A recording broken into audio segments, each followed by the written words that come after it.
The views and opinions expressed on this program are not necessarily those of this station, JVC Broadcasting Management, or its sponsors. Hi, this is Chef Charles J. Drayton from Exquisite Catering Cuisine. For over 25 years, I've offered Long Islanders the most popular food trends while honoring classic flavors and providing my clients the greatest cuisine of the highest quality. Please learn more about Exquisite Catering Cuisine by visiting exqcc.com. That's exqcc.com, or call 631-562-8682. Parties from 2 to 200 guests, romantic dinners, family gatherings, graduations, and weddings. We are a full-service catering company and will guide you through the rentals of tables, chairs, tents, dance floors, as well as recommend entertainment, florists, and photographers. Please visit exqcc.com or call 631-562-8682. Food is not just a meal, it is an experience to be savored and remembered. Exquisite Catering Cuisine at exqcc.com.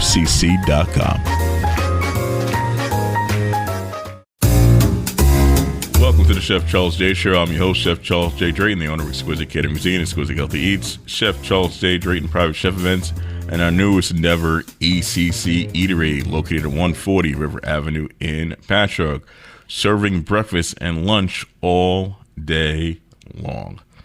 Once again, thank you for listening to my show, allowing me to share my stories about the hospitality business, food, recipes, and the history of food. If you'd like to be a sponsor on the Chef Charles J. Show, give me a call at 631-721-6097 or email info@exquisitecateringcuisine.com for more details. As you know, it is catering season, so please give Exquisite Catering Cuisine a call or visit our website, www.exqcc.com. We are a full-service catering company, meaning we have tables, tents, chairs, DJs, everything you need as a one-stop shop for all of your catering events. I have another exciting show for you today, and bringing back an old favorite, Mark Guarnieri. We call him the Meathead because he is our meat specialist / butcher. And if you listen to the last show, which also can be found on SoundCloud with Mark Guarnieri on it, he gave us a great overview of specialty meats, what's the difference between grass-fed and, forgetting the word right here, grass-fed and, I guess, natural-fed meats. Talked about antibiotics, and we're going to do some more of that with the Q&A with Mark Guarnieri. Mark, welcome to the show. Well, thank you, Charles. Good to talk to you again. Hope the last episode brought some information that helped some people. I think it helped a lot of people. Got some great feedback from the show. Even this past weekend, we did a catering out in Santa Mauritius for 150 people. And I am on my way out. I just finished cooking. And a lady heard my voice and said, "Are you Chef Charles from the Chef Charles Show?" I said, "Absolutely." And she actually brought up your show and about the cuts of meat, and she started going on about how she was at the supermarket and listened to the show and actually looked for some of the specific cuts you said on the last show. So kudos to you. That's awesome. Good to hear. Yeah. So Mark, tell us how you got into your industry on, learning about meat, different cuts, butchering, things like that. Well, like a lot of people, I certainly wasn't listed in my high school yearbook of what I intended to do with my life, but life throws curves. Ended up working for a meat company as a part-time truck driver and found that I had a real passion for the programs and the product, all aspects of it, handling it, how it's produced and all of that. So from a part-time truck driver to general manager of a multi-million-dollar meat processing plant in about 6 years. Stayed with that for 17 years total, and we had a really good time. I learned a lot, and then I moved on to Cisco, where I met you, and learned more. You know, one thing I know is as much as I think I know, I can always learn more. It's just an ever-evolving business. It's from what I started in 1982 to the way the industry works now is almost unrecognizable. So it's been an education, and it continues to be. So how you talked about the timing and the industry has changed. What has changed? Is it the tools, the techniques, customer preferences? What has changed? All of the above, actually. When I started in the business, we were still bringing beef in what we called hanging beef, just sides, quarters, or what we call primal cuts. Big sections of the animal would hang on hooks in a truck.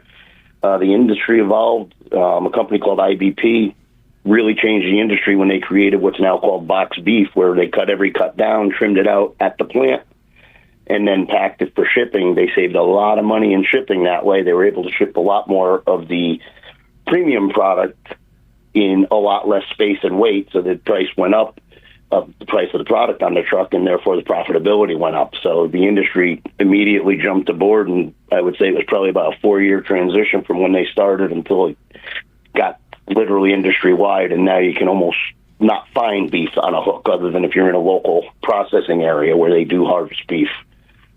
Now, you mentioned premium beef. To the listeners, what is premium beef?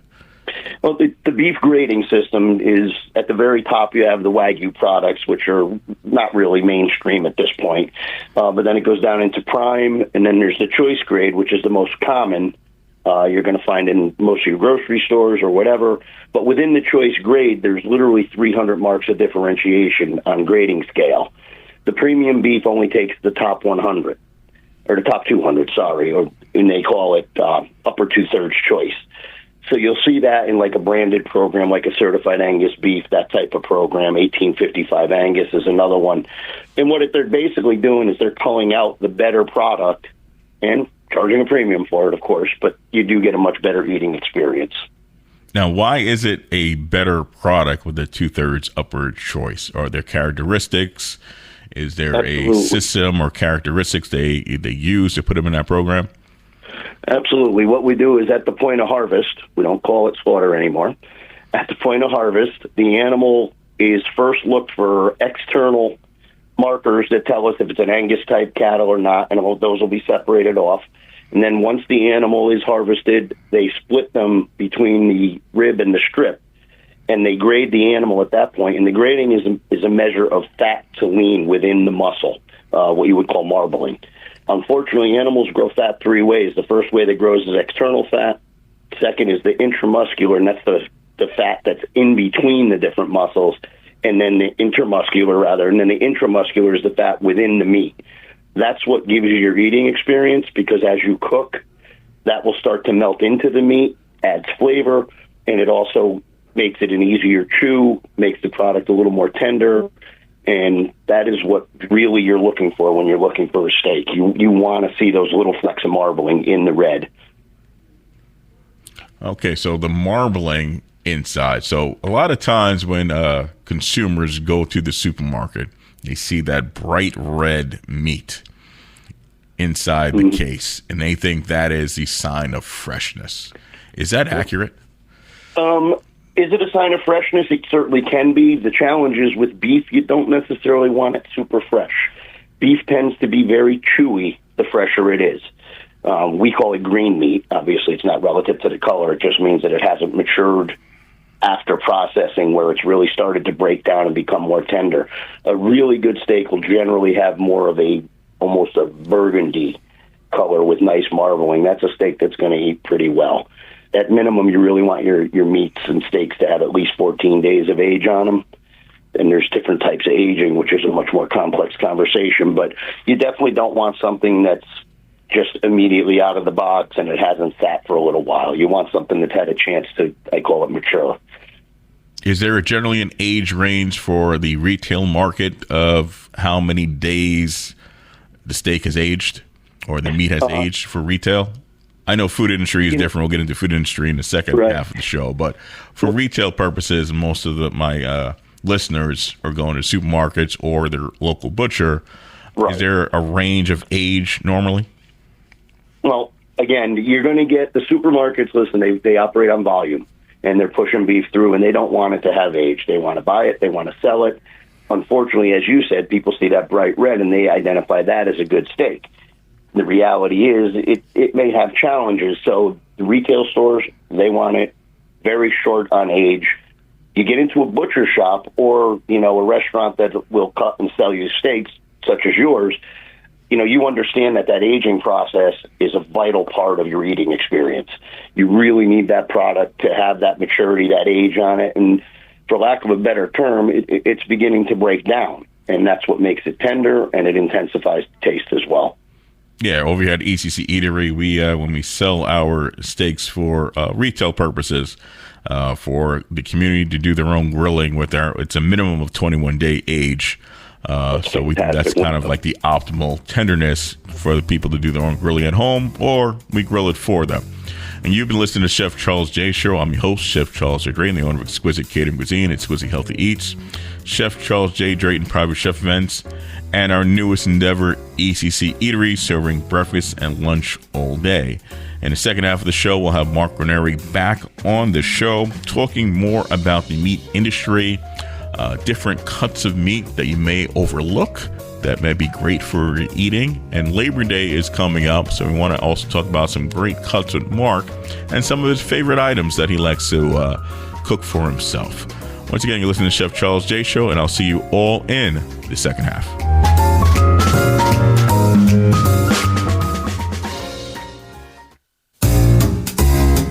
Welcome back to the Chef Charles J. Show. I'm your host, Chef Charles J. Drayton, the owner of Exquisite Catering Cuisine, Exquisite Healthy Eats, Chef Charles J. Drayton Private Chef Events, and our newest endeavor, ECC Eatery, serving breakfast and lunch all day at 140 River Avenue in Patchogue. And make sure you guys give us a follow on all of our social media platforms under Exquisite Catering Cuisine, Exquisite Catering Cuisine LI on Instagram, Chef Charles J. Drayton on Instagram, Facebook, and SoundCloud to listen to all of our radio shows, as well as ECC Eatery on TikTok now. We finally launched our TikTok program, Instagram, as well as Facebook. And always remember, leave us a great Google review so everybody knows how good our food is. We are back with Mark Guarnieri, our meat specialist extraordinaire. He does a wonderful job kind of breaking down what the meat industry is, different cuts, and we kind of want to get more into that in the second half of the show. Can you share, Mark, a story of a time you had to get creative with a cut, maybe for a customer or a client of yours, or even for yourself? Well, there's a lot of it because, animals have been growing the same way for thousands of years, and every week I get the call, what's new? What's different? Somebody's always asking that question, and unfortunately, the only thing we can do is process it differently. One of the things I've seen, and it's a little crazy right now in this market, but is what's called a heart of the ribeye, where you take the ribeye and the center muscle and that outer muscle you remove, and you basically make what's a ribeye fillet steak. So you cut it kind of thick, maybe 1.5 inches, but it's got that kind of round shape. It doesn't have the tenderness of a tenderloin, but it has a lot more flavor than a tenderloin. So that's one way people have gotten creative. And another way is one of the things that's really taken some spots on menus in the higher end places is a bone-in tenderloin steak, or bone-in fillet for those if you want to call it a fillet steak. But it's what we do is we break the short loin. This is going to sound crazy if you don't understand it, but backwards, where we cut the strip off whole, leave the bone side on the tenderloin side, and then cut the steaks that way. Chefs such as yourself like it because with the flat top of the bone, which would be the equivalent of a T-bone, you can then stand that steak up. So you go vertical on the plate, and it gives you great opportunities for diverse presentation. On the retail side, we're seeing a lot of people now marketing and getting into sirloin flap meat, skirt steak, some of those things, hanger steak. A little more unique than the everyday cuts because the prices of what we call middle meat, strips, ribs, and fillets have gone through the roof. And the average consumer's looking for opportunities and alternatives. What's funny is you said about the bone-in fillet steak. Now, that was huge in the 90s. And then it went away because people went away from bone-in products, whether it's bone-in chicken, bone-in meats. So of the industry, now it's kind of circling back, which is quite interesting. It's a great presentation. I mean, it is something you're not going to see everywhere. So it's kind of a set you apart kind of item. In fact, to the point that now the major processors, when they're harvesting the animals, they actually produce it that way. They pull the strip and send the whole bone-in tenderloin out as a unique item.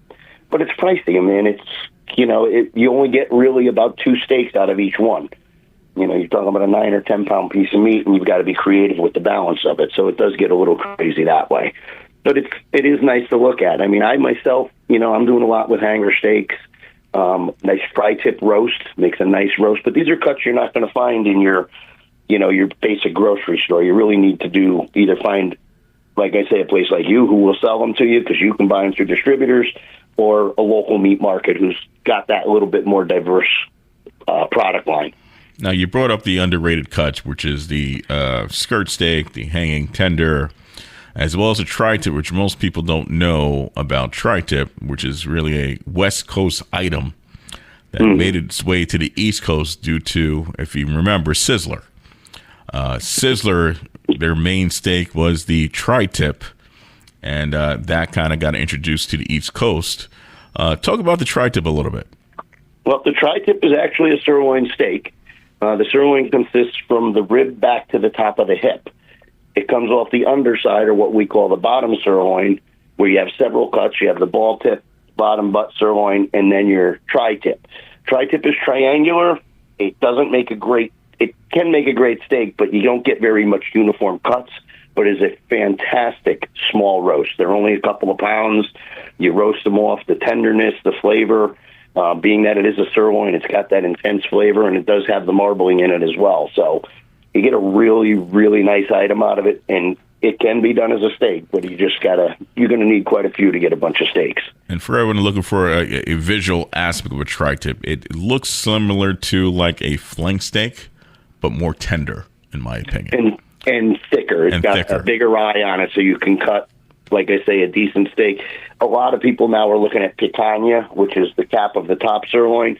Tri-tip has a similar appearance to that as well. I know in a lot of, specifically the Brazilian eateries, that picanha, they take it, they roll it, and put it on a spit and roast it. And again, another delicious cut. You might hear it referred to as a culotte. It's the top cap of the top sirloin butt. Yeah, with the rise of the ethnic restaurants, skirt steak, hanger steaks have become even more popular. The culotte steak has become more popular based on the American version of tacos, burritos, things like that. Those are the primary cuts they will use. What would be some of the best steaks to buy for a consumer, or what questions should they ask when purchasing a steak from a local butcher, from ECC Eatery, or from the local supermarket? Well, I think first thing they have to identify is their budget. I hate to say that, but that's just the reality of the industry right now. And then they really have to decide what they're looking for. Are they looking for something with a really intense flavor? Are they looking for something that's going to be very tender and delicate? Are they looking for something that you throw on the grill and you move on, like a strip steak or a rib steak or whatever? Or are they looking for something where you need, the creativity of a chef, where you're going to put it to a sauce, you're going to do maybe a marinade on it? All of those things can determine what makes the most sense for you. Just because it's the most expensive doesn't mean it's the best. It comes down to application and what you want to accomplish. If you're looking to make a nice kebab, you don't need to buy tenderloin to make kebabs. There's plenty of cuts that can work on that, and it's a great item that you can keep a price point in your own mind that you can have 10 people over and serve them kebabs and not break the bank. That's one of my favorite things to make. And what's the one thing you wish every home cook knew about meat? Well, unfortunately, what I really like the people to understand is the evolution of the industry is such that you've had all these PETA organizations and animal rights organizations and everything else, and the industry has really bought into it all and taken care of it. But the old mindset that the animals are abused and they're not treated well, it's really not a part of the big business, the big industry now. A woman named Temple Grandin, who kind of came into the industry and realized where the animal pressure points and stress points were, helped evolve the industry. And animals are treated very well. And listen, we still have to harvest them. I'm not going to pretend that doesn't exist. But the reality is the animals are treated well, they're fed well, they're handled if they're sick. They get taken care of pretty well. The average consumer who starts to move away and says, vegetarianism is a better way to go. And if it is for you, that's great. But if you're doing it strictly for animal welfare, know that the animals are taken care of. These ranchers, I've talked to dozens of them, and that's their business. They love these animals. They want to make sure these animals survive until they're ready to be harvested, for the simple reason that's how they make their money. And losing an animal, they're emotional about it because you're not talking about, a small impact.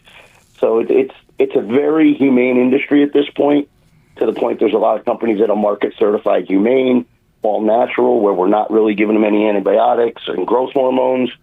It's just a very different industry than it was 30, 40 years ago. All right. And next 20 seconds, man, what else do you want to say to the audience in 20 seconds? Well, I hope you enjoy the show. Throw some questions at us. We'll be back, and eat the steak.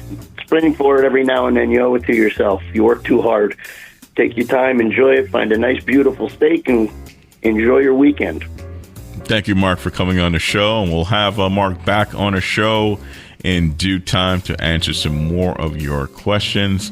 And thank you for listening to Chef Charles J. Show. I'm your host, Chef Charles J. Drayton. It is now catering season. Give Exquisite Catering Cuisine a call at 631-721-6097 or visit our website, www.exqcc.com. That is exqcc.com. If you have any more questions for Mark, go to my social media page, Chef Charles J. Drayton, and send me a line. I'll see you all next week.